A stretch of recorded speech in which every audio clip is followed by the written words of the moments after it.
and welcome to Round Robin. I'm your host, Robin McCormick with the City of Hampton. And today we're going to continue in our series of looking at some of our United Way agencies that receive your dollars. This one is Planned Parenthood of the Peninsula. Their office is in Hampton. And my guests are Emily Yates and Cari Boram. Welcome. Thank you.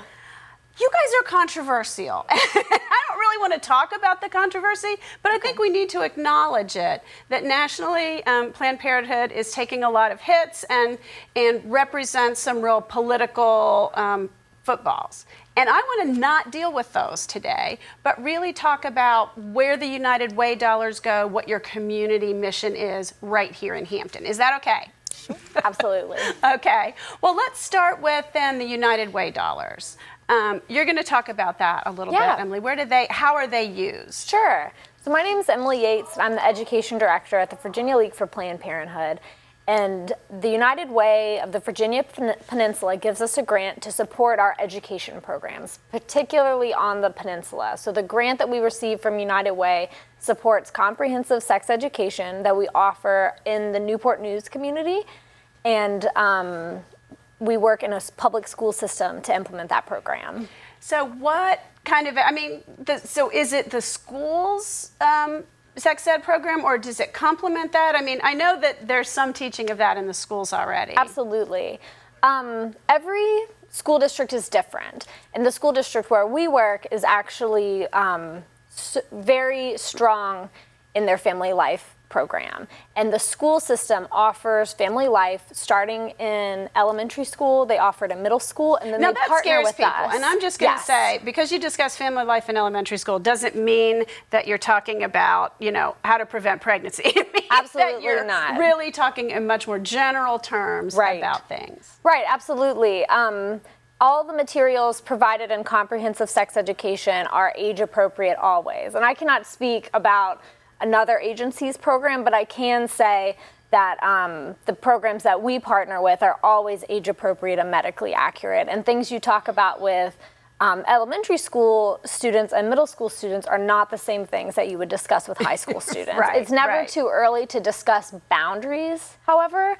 And to send the message. Inappropriate touching, my body is for me, or because that empowers kids to speak up if they're in danger. And then as they become older and enter high school or college, then they're more ready for the more advanced topics. And so we partner with community agencies to offer comprehensive age-appropriate education programs for youth. We focus, with the United Way grant, we focus on high school students, specifically 10th grade students. And with 10th grade students, we talk about things like healthy relationships and dating violence. We talk about dating violence. See, I don't think people think of that when you're thinking of that as part of family planning, but that's a huge issue. I mean, and if you start with younger kids, it makes a difference, as they age, to understand those components. Yes, absolutely. It's directly related to somebody's ability to make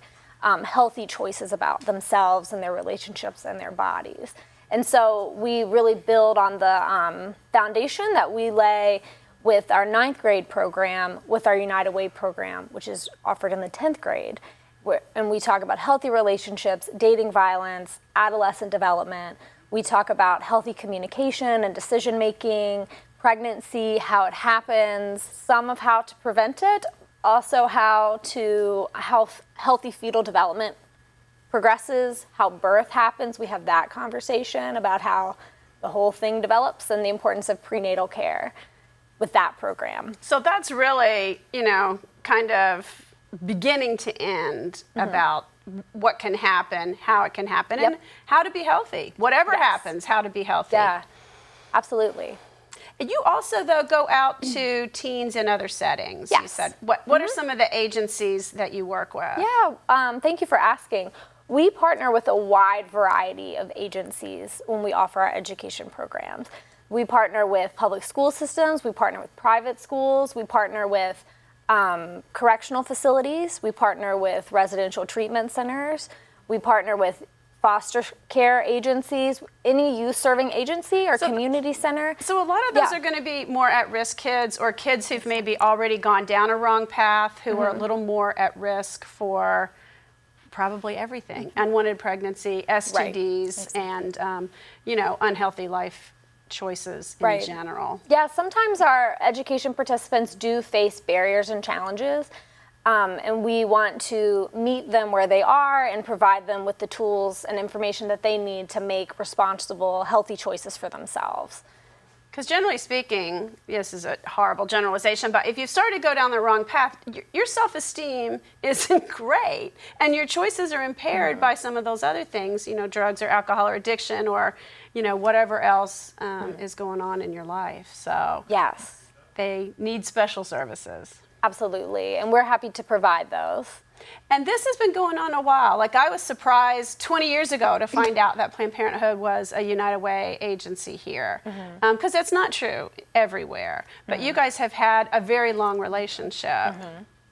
Yes, United Way has been a strong supporter of our education program, which again funds high school education program. We are not providing elementary family life, so just like that's making sure that that's not.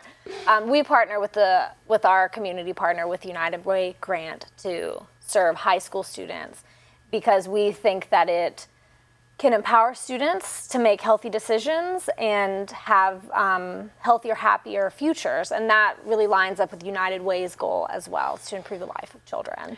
Well, a lot of kids, when they get to college, colleges have become very focused on sexual harassment, sexual violence, all of that. And so those kids get a lot more education. Yes. But the rest of the 18-year-olds, they graduate and they're out in the world and they're not getting that. So talking to them in high school and at critical other points in their life, I think could make a real difference. I agree. And even if high school student says, I'm not ready for a relationship right now, that's still information that they can use in the future when they're adults or are thinking about settling down, that they can keep in mind of like, these are red flags and this is healthy and these are decisions that I can make about my health. Absolutely. Okay, well, let's talk a little bit about the medical clinic that you have in Hampton and what services you provide there. Sure. So obviously we feel strongly that individuals need not only information but also access to services in order to carry out their healthy decision-making processes. We do have a health center in Hampton. We are open 2 days a week at our Hampton location, which is at 403 Yale Drive, right off of Mercury Boulevard. By the Krispy Kreme. Right down Mercury's from the a long Krispy street. Kreme. I like to give people landmarks. Okay. Absolutely. We offer a broad range of services there, and I'd like to kind of list a few of those for you. We provide annual exams. That includes breast exams and Pap tests. We also provide follow-up care for that kind of testing. We do family planning counseling and offer a broad array of birth control methods. We do pregnancy testing and options counseling, and we also provide STD testing and treatment, including HIV testing and counseling. Now, do you find, these are services that are provided by family doctors. Do a lot of people not have a family doctor, especially in the younger, I think, age ranges?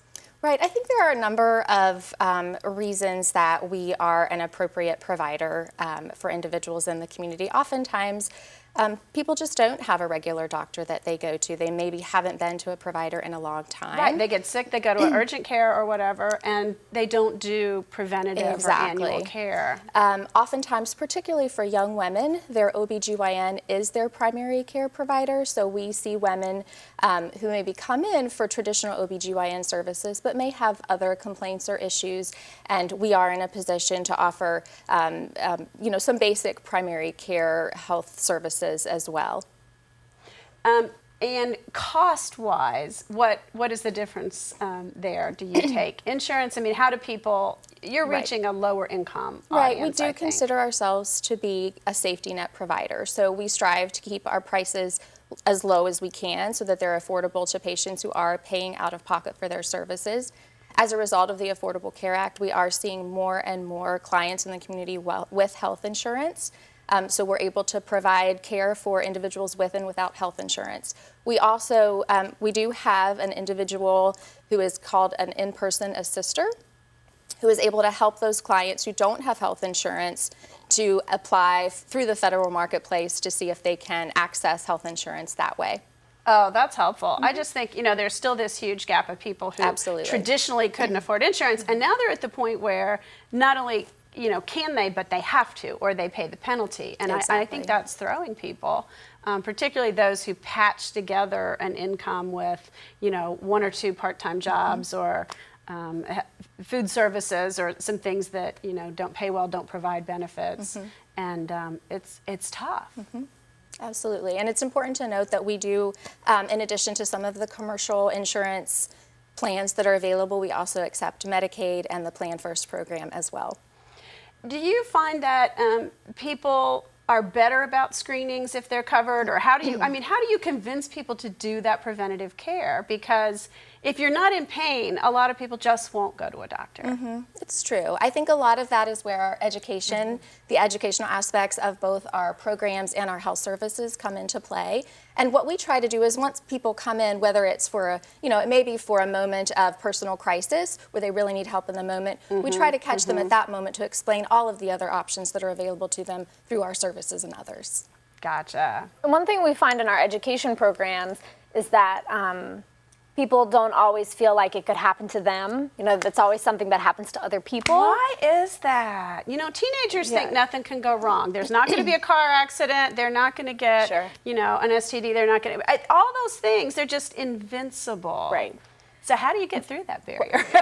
Great question. It's not always easy. Our team consists of 7 full-time people who work every day to provide these programs, and we talk with youth about the signs and symptoms of sexually transmitted infections, highlighting that more often than not, the symptom is no symptom. And so it's really important for everyone to be tested and checked out, whether you think there's a problem or not, if you are at risk. And a lot of that is breaking down the stigma, really normalizing the conversation around this is a healthy, normal thing that you have a right to do for yourself, kind of reframing it to that's what other people need to do. I don't need that. Instead saying this is something everyone should do. And so much of what we do is about breaking down the stigma and creating a safe place and a safe space for people to explore these decisions and access these services. Yeah. Okay, well, is there anything that I've forgotten to ask you about that you all wanted to add?